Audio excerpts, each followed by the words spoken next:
Good evening, ladies and gentlemen, and all in between. Brian, what's happening, man? Not much, sir. How about you? Oh, just waiting to get to episode 2 of Star Wars Attack of the Clones. So this one's going to be a little rougher to get through, I think, than the first one. And to be upfront, to be fair, we both are huge Star Wars fans. Whatever. Nothing's perfect. Everyone's got their favorite, but yikes, this one.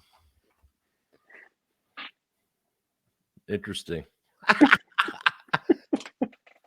Miso no. Don't. Oh. Annie! Oh, yeah. Annie. Like Annie. Oy, oy, oy. All right. Milady. So now when this one came out, now Anakin's, recast into Hayden Christensen, which is an older actor. Great actor. Absolutely fantastic. Well, a great coming out party, to be honest. Right. Well, he was in a movie with, I think it was with Kevin Kline right before this, and it was a drama. He played like an emo kid, and he helped this dude rebuild his house. I don't remember if it was his dad. Yeah, that's a good movie. Yeah, it was really good. It was like a divorced dad.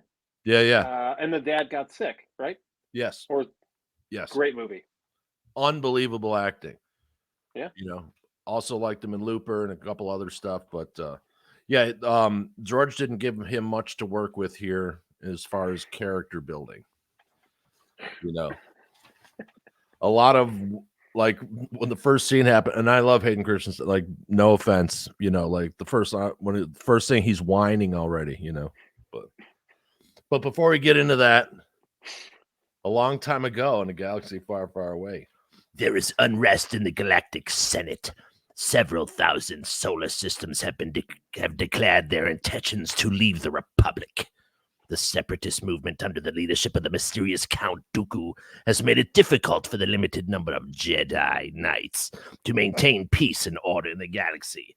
Senator Amidala, the former Queen of Naboo, is returning to the Galactic Senate to vote on the critical issue, creating the Army of the Republic to assist the overwhelmed Jedi. Yeah. So, this is also directed by George Lucas, written by Lucas and Jonathan Hale.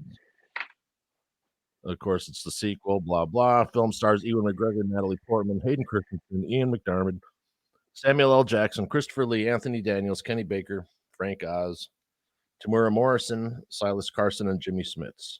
The story is set 10 years after the Phantom Menace, as thousands of planetary systems slowly secede from the Galactic Republic and join the newly formed Confederacy of Independent Systems led by former Jedi Master Count Dooku. With the galaxy on the brink of civil war, Obi-Wan Kenobi investigates a mysterious assassination attempt on Senator Padme Amidala, which leads him to uncover a clone army in service of the Republic and the truth behind the separatist movement. Meanwhile, his apprentice Anakin Skywalker is assigned to protect Amidala and develops a secret romance with her. Soon, the trio witness the onset of a new threat to the galaxy, the Clone Wars. And before I get any further, you are right. Amazing, the soundtrack of 100%, so good. Oh yeah, absolutely. So let's get into Attack of the Clones. So Queen Amidala's ship blows up. Her body double gives her life in service. Then there's more dark side imagery appears with the Chancellor Palpatine right from the first shot when you see him in his office.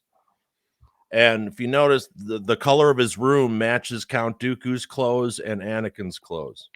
You also notice a considerably whiter version of him, like skin-wise, just starting to make that transition, like considerably different skin tone. Yeah, it's taking his life force, but that was a big thing I noticed this time.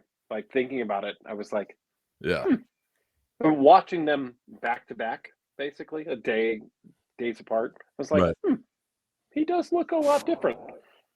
Oh, impossible to see the future is. Enter Jimmy Smits. I love Jimmy Smits. I love Jimmy Smits, dude. So when I was living in LA, there was multiple people open for. He was renting his guest house. Okay. And I was one of the 3 that he was considering. And I didn't get it. And I was like, oh. But, dude, he was like the coolest dude. You know what I mean? I mean, Sons of Anarchy, obviously, Yeah. West Wing Dude, is my favorite. Even if everything he does is good. Even if he's in things that aren't the best, he is. He has a presence on screen that You- is bigger than most. Yeah, you have to watch him. 100%. Right. And he's always great. His hairstyle on this one, not so much. But Anakin starts whining from the get-go.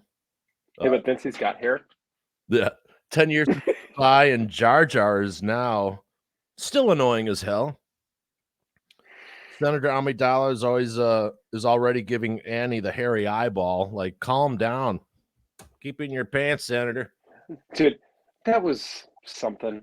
Like the way you look at me makes me uncomfortable. Like, all right, let's pump the brakes for a second. Like we are like literally 15 minutes into screen before she's like, he's doing his. I've thought about her every day. Yeah, it's like, all right, dude. He's looking at her, and you just hear a. It's just too much for me. That So yeah, so I was like, well, I had to like Google the age difference in the story. What is it? 5 years. That's not that much. Yeah. So I mean, as you get older, it's not, but Well, right. If any baseball fans are out there, both hang on, they're both kids in the first ones. Yeah. So Annie is already getting cocky with Obi-Wan's direction and trying to show off for the senator. And yeah. I mean, so if we're doing the Jedi talk real quick for a second here, I think the rule is clearly like Padawan. Like, just you listen to what I say, right? The first like I said, if we're doing 15 for that comment, by 20 he's already done it about 5 times. It's like, right, okay, we've got some issues here. Yeah, totally. And then enters Jango Fett. So that was pretty cool. That's a cool entrance. Yeah, and Zed the assassin. And why is Anakin wearing an alternate uniform? I didn't catch that. He's in darker colors. He's in the red shirt, dark red, deep red shirt, black leather coverings, dark brown robe. Yeah, matter of fact, let me see if I have a picture. There we go. Interesting. He's already, going towards the dark side. But Luke also wore all black too, That's true. He did, but Luke was also close. But that's But there you go. See, he's dark. Interesting. And everyone's shape is up. Yeah, I just don't know why he's wearing the alternate uniform. Was that Sean Connery for a second there? Yes, it was. Good. Yeah, Anakin Skywalker. Or another George Lucas favorite. Harrison Ford's dad. Right. So Anakin stands guard with uneasy. If you notice, when Anakin's standing guard, behind him or in front of him, because he's looking out the windows, is all an uneasy green feeling, like dirty. It feels, And then the other side of the room, in Obi-Wan, it's a blue palette of light. So is what part of the United, or of the world, I should say, is Coruscant? Like, what is it? What would you say is that place? Because I'm interested in your opinion on this. I think my opinion is straight up Washington, D.C. But Oh, wait, which I don't So know. Coruscant, so the planet that they're on, right? So they're at the Galactic Senate. Like, where Oh, would yeah, that yeah. be for us? Well, yeah, Washington D.C., of course. What you think it's DC? Okay, Yeah. fair. I didn't know if there's another place in the world that you'd be like, yeah, this is it. Just curious. Oh no, all the all those people are there. Anakin steals a hot rod air speeder. So like I didn't get the whole worm thing. So, R2D2 should have zapped him. so that I want to come back to that one part real quick. So there is a awkward moment where Obi-Wan walks in, No. and Anakin goes, "She covered up all the cameras. She doesn't want her watching me, or me watching her." And I'm like, that's weird. Like, that was a weird commentary. I mean, it makes sense, but also it just felt like she got a weird vibe from him and wasn't figuring it out. And that was a big thing for me rewatching it. That I heard that line, I'm like, okay, seems like the first sign something is amiss or awry. And to me, that's more important than I think a lot of people realize it is. Like, covered up the camera. Yeah. Yeah. There was a lot of weird awkwardness going on there. Yeah. We're nowhere close yet. Maybe she didn't want him seeing what she does at night in her time. It's possible. Yeah. Little bean salad. So yeah, so skydiving into the assassin's vehicle, I thought that was pretty cool. Like I said, if you fall in Star Wars, you never die. Yeah, I mean, Obi-Wan's bold jump out the window was seemingly crazy. Yeah. Anakin. Yeah, he just like, I'm like, dude, you could have saved the blinds at least. And then he's holding on to that thing, and that was a lot of that visual reference. I don't know if it's Charlie Chaplin or the other guy who hung from the clock. I can't remember his name at the moment because I'm old. But so we had a bar cameo by Anthony Daniels as the assassin gets his arm cut off by Obi-Wan, and then Boba Fett murks her when they finally capture the assassin. Yeah, we also had the bar part where you should go home and reevaluate your life. You will not sell death sticks. I very much enjoyed that scene this time around, way more than any. My wife and I both looked at each other and was like, I wish a Jedi would do that to us. Just straight up come up to us and just say, I'm going to go home and rethink my life. Okay, no problem. No more death sticks for me. Right. And then we get to the Jedi Council, and the trio's already talking shit about Anakin. Yoda, Mace Windu, and Obi-Wan Kenobi. And already, by this time in the story, in this movie, we have her fourth hair bun variation in Star Wars. Because that was a lot. Yeah. Yeah, some of that was uncomfortable. And then we go to the 50s diner. Obi-Wan sees his friend there. And that's pretty much like a scene just pulled from American Graffiti. Just, little wink to that.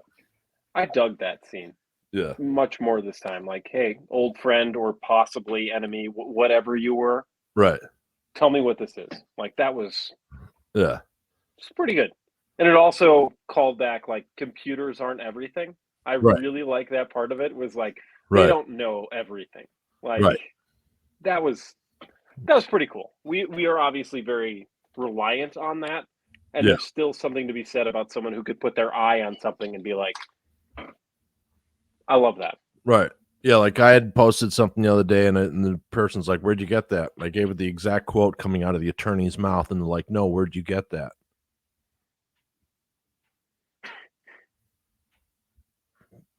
I loved it. So so they meet the new queen, and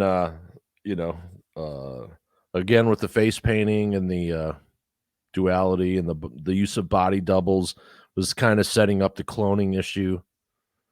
but A little not bit. in clones. You know what I mean? Then the mention of Newt Gunray, and then Anakin steps out of his Padawan steps out of line with his Padawan ass again. You know, this time with the senator and Obi-Wan as Obi-Wan travels to the clone base. And they think he's Master Cypher Diaz. And they have a 1 million army, 1 million clone army standing by, and 1 million prepping, something like that. Something like that, yeah. But I thought that was pretty cool. So visually, it Love was. the aliens. The aliens were sleek. The world was great. You know, it was a throwback to the Cloud City as well.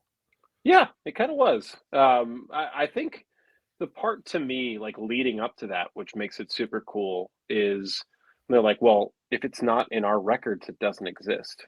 Right. I love that part so much for so many Right. reasons, right? Like you see that there's Yeah. planets circling something. It's like That's totally like now. Oh, I didn't see that on the news. and to me, that was the first thing that if I was Obi-Wan, I'd be like, huh, I'm missing a big old piece of this Right. puzzle, and I don't know what it is. I'd love to find out, but something's really up. And that, to me, that was one of the cooler storylines in this entire movie. Is like if we don't know that it's true, then it's not true. And Right. and I really dug that part. Right. What Like does off before they grid got look there. like in the future? You know, like that. You know, what do you mean? There's no data. Right. It's right there. Well, yeah. So, something should be here, and it's actively not here. Right. Like Right. I really, really like that. Yeah. And then we continue with the love story and the frolicking. Okay, so before I do need to call this part out. The hills are alive with the sound of music. So, as I was watching this again last night, I was texting my cousin, who's another pretty big Star Wars dweeb, and I said the scene when they are talking about swimming, and he literally just responded back and said, "I don't like sand." Now, it took me a second, and I was like, "What is he talking about?" I'm like, "Oh my god, that's exactly what he says, like literally next." And then he's like, "It's coarse." And who I was watching it with, my wife made the comment, "It sounds kind of like a dad who's really upset after he took all of his kids to the beach for a day." It's like that's exactly what it sounds like. Anakin is Right. way too bitter about sand so early. I understand where he grew up. I Right. get it. But the way he talks about sand is the way that a 70-year-old man would talk about sand. And I love that so much, and it is so damn funny Right. just thinking about that. But anyways, go ahead. Nice. So now we have the new clone stormtroopers, and and the Sound of Music love story scene. That's what it reminded me of. That's why I sang that. Obi-Wan investigates, and Anakin has his nightmares, which wakes up Amidala. And yeah, it's he's a good actor. He did the best he could with what they gave him, and He was not given favors. no. But I mean, together on screen, it didn't look like they had bad chemistry. It was just I think it worked. Yeah, for sure. You believed. I believed it. Yeah, and no point when I was like, no, Right. they're cousins. Like I didn't ever felt that way. I was like, no, I could see this. Like, Yeah. it felt heartful. Oh, for sure. Oh, well, the passion was there for sure. Same space. Yeah. So Django and Obi-Wan fight. That's a pretty cool. Always dropping with the lightsabers, man. Come on. Put a strap on it so it doesn't fall, like the kid gloves, little loop. Anything should be better than how they do it. Oh, zzz. But Jedi glove. They call it a Jedi glove, and it just is magnetic. How about that? I got it. And then so he has a talk about I have to leave your side, blah blah blah. I have to go see my mom.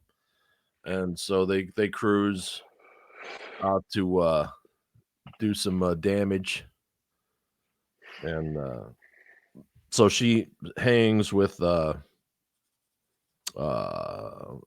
what's his name, Luke's uncle.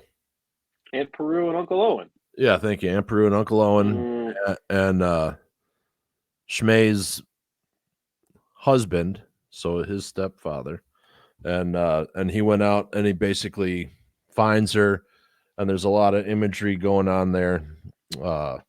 She dies in his arms, and it looks a lot like the Virgin Mary holding Jesus.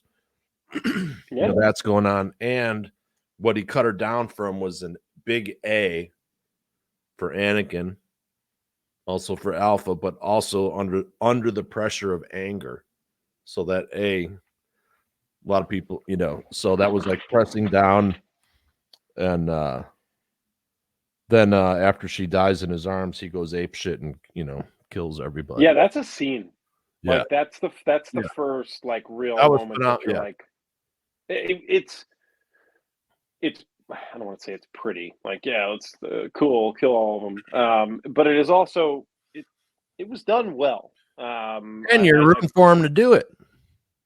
Yeah, odd way, to be, that's all of us with the dark side and the lighter side of the Force. Welcome to the dark side. Mm-hmm. But yeah, that's just that was a very intense scene, and yeah, and Shmei did a good job, but Absolutely. it was always great to see the sand people. I mean, who doesn't love a good sand person? Right.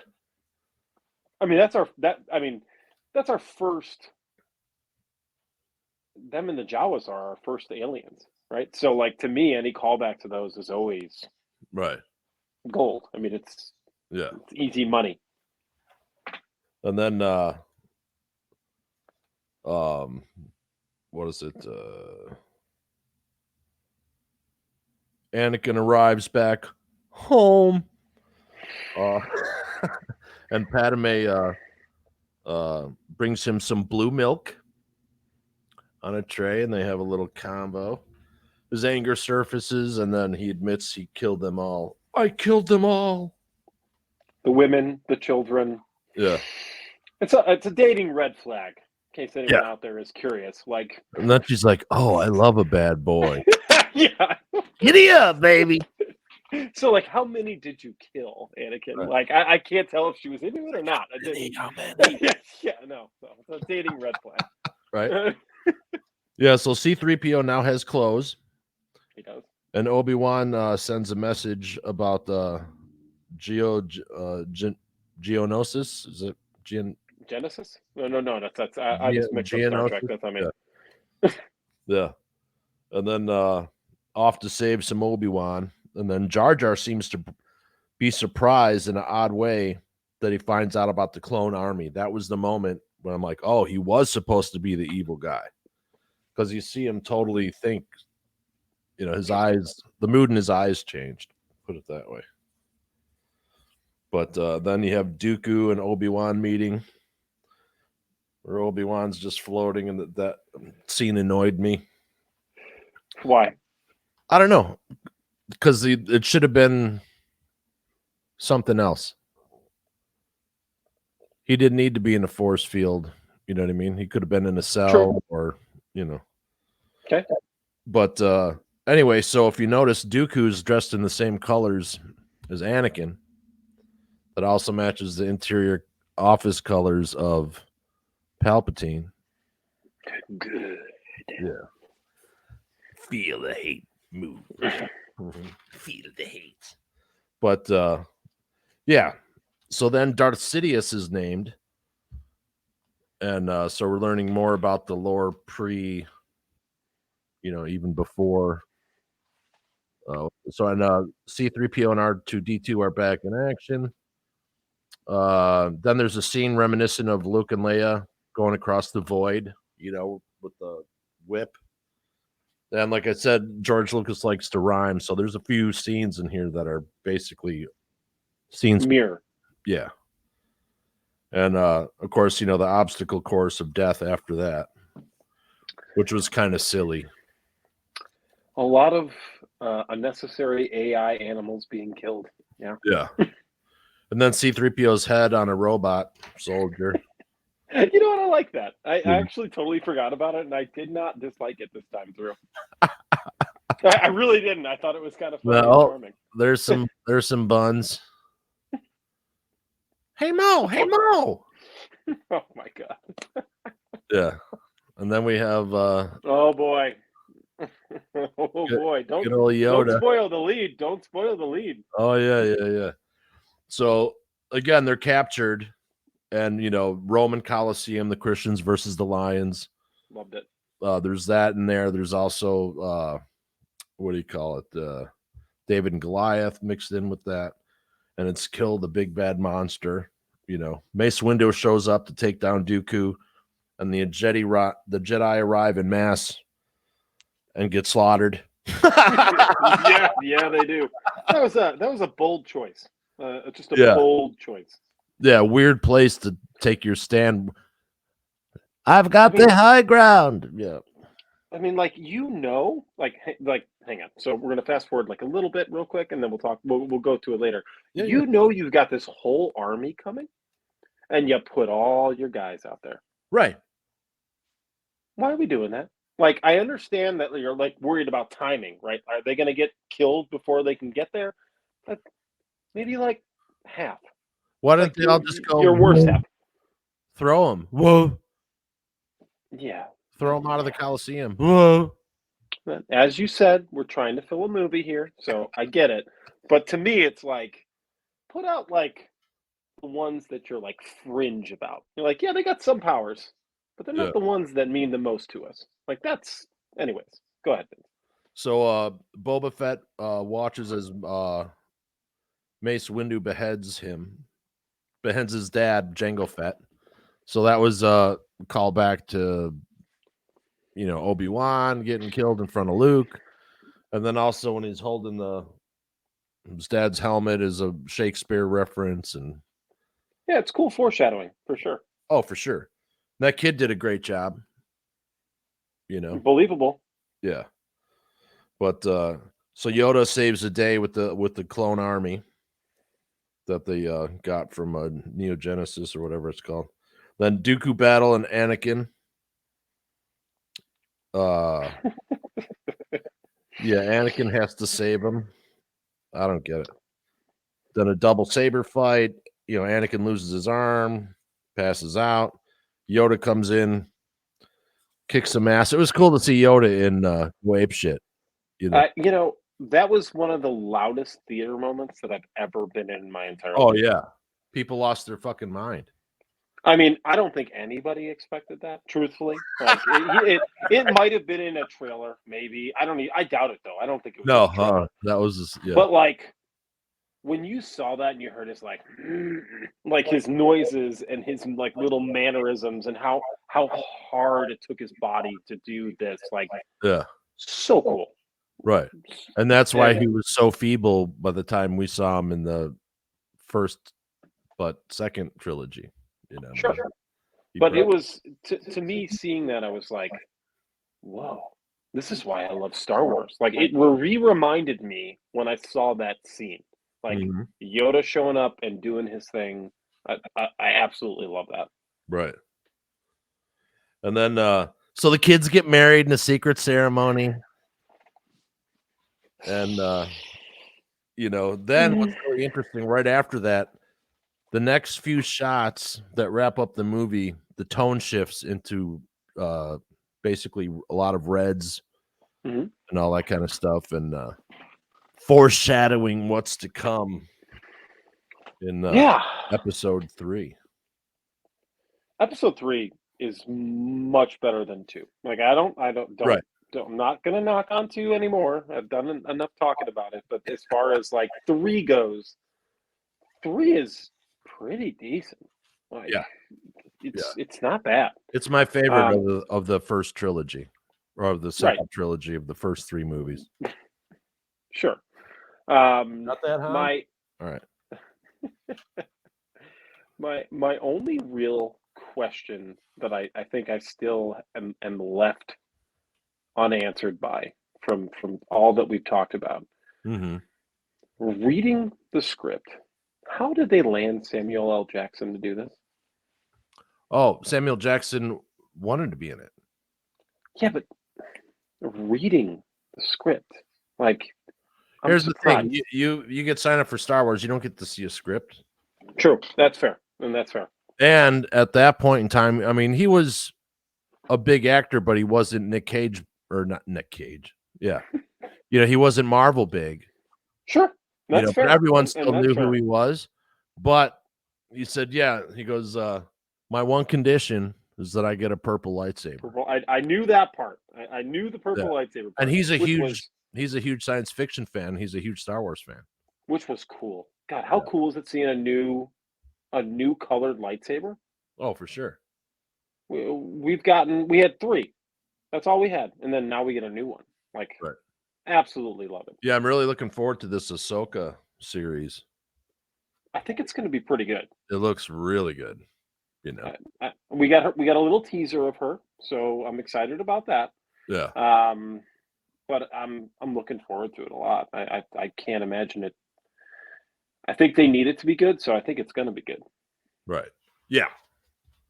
And she's a huge Star Wars fan, and she's a huge comic book geek. She's also had her own comics and graphic novels, and Love it. Yeah. But yeah, so live long and laugh, and may the fun be with you. You got anything else to say about this marvelous film? I'm going to say it, and this is probably, I think this is the worst out of the whole trilogy. Yeah, I'd have to agree. And I don't want to say that. I don't want to say anything. No. Obviously, if we're going through 1 through 9, 1 has to be It's the worst. it's like this. Like he's got a huge high bar to get to live up to. Correct. And everyone's gonna nitpick the shit out of everything. And I'm not, one of the negative. We're not angry. No. Like a lot of the commenters on Star Wars. God, no. You know what I mean? Whatever. It's still a great adventure. It's still like what's great about Star Wars is everyone has their own adventures of their Star Wars characters that no one else knows about. 100%. The other thing is this is our first adventure into Stormtroopers. Truthfully. Right. Yeah, I mean, they're a big mystery. That's awesome. Right.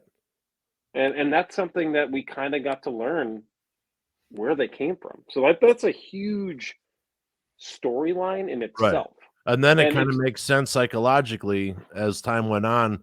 Why can't they hit anything? Well, maybe they didn't want to shoot anybody because they were slaved into it. So to me, that's like I would say one of the like very underrated plot points of this is we learned a huge thing for the whole franchise. Yeah. And that leads into 7. Right. That to me, that's a big old thing. And I think that was something that I appreciated rewatching this is like, all right, we got yet another origin story. In its own way, we got that story. Right. So to me, I'm into that part of the story. Yeah, it was always interesting to see all because the only really cloning movie we had was called Clones, and that came out in like the mid and late 80s or whatever. Or Multiplicity. Don't even get me started on the only Michael Keaton movie I do not like. Just wasn't a fan, but I love Michael Keaton. We're gonna have to do one on Multiplicity now. All right, that's science fiction, Yeah, kind of, yeah. But all righty, so so that wraps it up for episode 2 of Star Wars: The Clone Wars. And we'll see you guys next week. Same Star Wars time, same Star Trek channel. And here at Sci-Fi, Brian, brother, have a good one, and we'll see you next week. Have a good one, everybody. See you, everybody. Bye.